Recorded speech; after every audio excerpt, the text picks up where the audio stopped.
Hello and welcome back to Beyond the Veil. Today's topic is significance. I wrestled with a topic today, with the name of the topic. I thought value, significance, confidence, but I'll leave it at significance. By the end of today's episode, I want you to walk away with a greater sense of value, significance in who you are and who your neighbor is. And I'm using this painting here to bounce that off. This painting is titled, I Am Here and There. Now, this painting is an acrylic painting, and it was the first acrylic painting that I did to completion and spent a lot of time on, and thought I'm really going to try and create something that has a lot more detail in some areas, and by just using acrylic. So I wanted to take that challenge because acrylic has that way of, drying faster and whatnot. So let's get into it.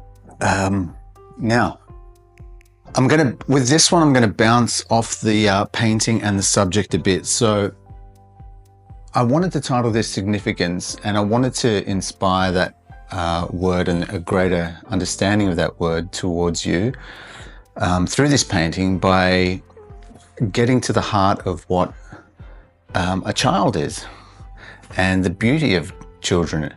Now, you're a child, you were a child, you could still be a child at heart, but you are still that precious being that once was, so to speak. And I wanted to tackle that side of life where we tend to separate a child from an adult and get back to that childlike heart in order to be able to love a whole lot more. And when we look at children and the beauty of children, we see the value in who they are because of the fact that they are able to play so freely. They're not able to, look upon another and judge them according to what they're wearing or what they're doing. They're just fascinated and they want to play. I remember as a child, all I wanted to do was play. That seemed like the most phenomenal thing anyone could offer me, was to just simply play. Because playing to me was what life was about. I remember just wanting to play. And with this topic of significance and that divide that I was talking about in relation to a child and an adult, I remember feeling kind of guilty as a dad when I would shun away my child because they were in the way, or they were just, wanting my attention too much, and I was too busy. So I would sort of be like, whether it was, in private or in public, I'm talking to another adult and they're coming up and wanting to talk and they're excited about showing me something or whatever it may be. And I'm just like, just not now, like use your manners. And I'd push them aside, and I'd see my children just, get bummed out because whatever they wanted to share with me at that time was probably the most awesome thing to their life. And there I am just shutting it down because I've got something more important to do. Now, it could be handled with grace, of course, but I just wanted to get to that point of saying, wow, you do that to a child, and a child may feel irrelevant at times, but even within that, a child also, or you, I'll say a child, but I'm speaking to you specifically because we've got to remember we are still in many ways that child. We've just grown up. So that child can revert and then still be empowered and strong and say, okay, fine, I'm getting shut down. I'm going to escape myself, and I'm going to, put my headphones on and dream and look off into the distance and think about what could be, or what my next adventure might be.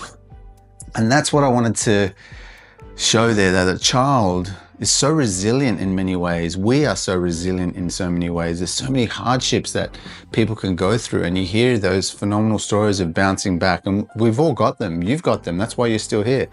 I've got my stories of overcoming and bouncing back. I think of my life and the things that I've endured growing up in an extremely hostile home, parents being divorced at 3, and home was one of the scariest places I could be at. It was, I didn't want to be at home. It was too unpredictable.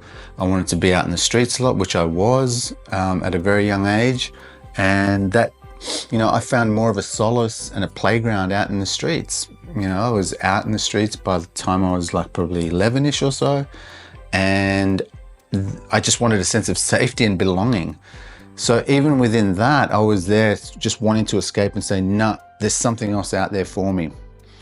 And this is what this shows here, but it also touches upon something that I find even more exciting. And this didn't come about until I started painting it. I was just going with what I liked. I thought, I like plywood, the look of plywood. I think it's got to do with my skateboarding as well. I love the bottom of a skateboard when it's just a nice, raw ply. The top of the board that you look down on where you put the grip tape on, I'm not into that. And I know many skaters out there aren't into it either. But as for the bottom, I like that raw ply. So I just thought, I'd use this ply, but then something started happening as I was painting. I was like, because I like that texture, I want to come through into the painting. But then something dropped on me that really blessed me and touched my heart. And it was this of the story Pinocchio. Pinocchio, if you don't know the story, please look into it. Great life lessons there. But Geppetto created one of the main characters. He created Pinocchio out of a piece of wood, and this, little creation comes to life and goes about on its adventures.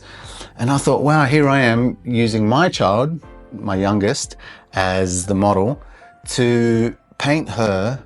And I asked her to, put on the headphones and look out into the horizon and dream of something, not dream, but just look out in the horizon and think of something that you'd like to be or do. I wanted her to have this sense of strength and anticipation. I told her to cock her head up a little bit and just look outwardly, because I wanted to empower young people, but I wanted to empower you, the viewer, to understand that when you look at who you are and that when you look at other children, that they are significant, that you're of value, and that we are to honor that in one another.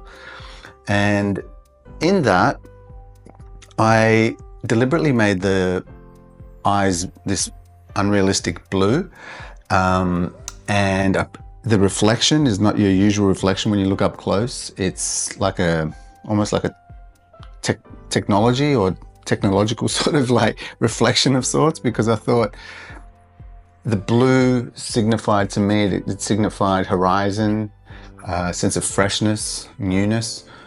And within that horizon, there is this world of technology as well. Horizons speak of oceans, but then there's the man-made touch, so to speak, of technology. And that's something that we're walking into and that we're a part of today. And the headphones were a symbol of being able to shut off the world and say, I'm going to dream. I'm going to shut off the rejection that I've had. How I talked about, shoving the child aside and not really giving them a voice, so to speak. That's what that was about, saying, yeah, well, cool. I'm cool with that. I can dream. I've got a future and I'm going to get there. And I put that hat on because I liked the hat. I thought it looked really adorable. Shows that childlikeness in a way. And it's got the art of Mark Gonzalez on there as well, which is, an inspiring thing. And in that, the story, going back to the story of Geppetto and Pinocchio, I was so touched because it's such a beautiful story. And there I was creating my child and having her come through in that sense of, creative object in wood. So hence, I titled the painting, I Am Here and There. I'm here in this world, so I'm speaking in relation to you now, like you're there, you're where you are, but you're also there in your future. There's that hope for you. There's those dreams. There's that aspiration. And it could just be going on to the next day, making it through the next day, making it through the next hour. But there's an aspiration, there is a hope. It's obviously not over yet. And I can speak very confidently on that because I have my fair share of battles just like you do. As I've mentioned to many people before in regards to my suicidal tendencies when I was 25 and the things I escaped there, etc. There wasn't much value placed on my life in regards to words or words of affirmation. It was something that I received, I guess, a lot of empowering from my older brother, which definitely saw me through some times. But that was my older brother. You know, we ought to be in an environment where we receive such words of affirmation and love and empowering from people everywhere. And we do that simply by understanding the value, not of so much of understanding the value of who we are, but also understanding that same value is a part of the very person that you do life with as well. So hence the word significance, confidence, understanding that you are made in the image and likeness of God, therefore you matter, and yeah, value. You're precious, you're priceless.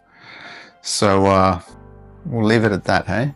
I think one other thing, I thought I'd brand this painting. The signature is actually branded. I engraved it in there, so it's not painted, it's actually burnt in.